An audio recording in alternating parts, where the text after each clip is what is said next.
En quelques mots, toujours trop rapide parce que je trouve que ce sujet mérite beaucoup plus de temps. C'est malheureusement dans la continuité des années précédentes. Alors il y a des points très positifs sur les polluants lourds. Par exemple le plomb, ça s'améliore depuis des années, ça s'est nettement amélioré. Par contre, il y a 3 polluants qui nous posent problème et qui eux ne s'améliorent pas. C'est les particules, tout ce qui est particules fines, c'est les dioxydes d'azote et c'est l'ozone. Alors, c'est la raison pour laquelle on lance ce nouveau plan, et notamment un plan particules, pour, d'une part, les particules, c'est lié à quoi? C'est lié à la combustion du bois, pour l'essentiel, et d'autre part, c'est lié au transport, notamment dans les zones urbaines.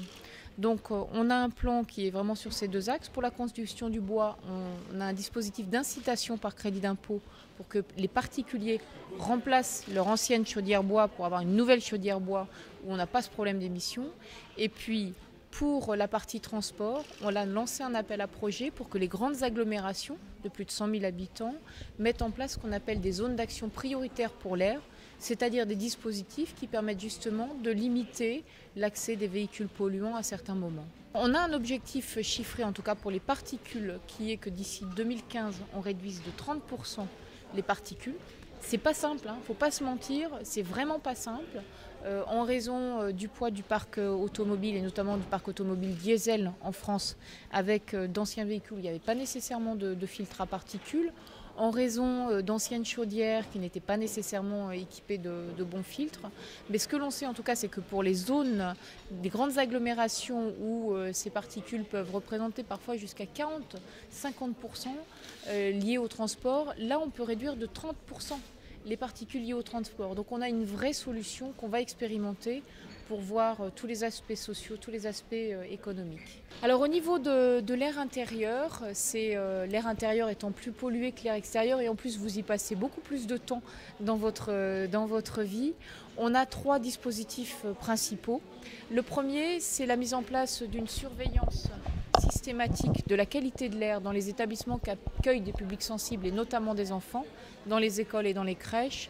On a déjà une première salve d'expérimentation dans 160 écoles et crèches qui nous montre qu'on a quand même des problèmes dans, on va dire, 10-15% des cas qui peuvent se résoudre, mais qu'on a des problèmes, notamment des problèmes de confinement, il faut ouvrir les fenêtres.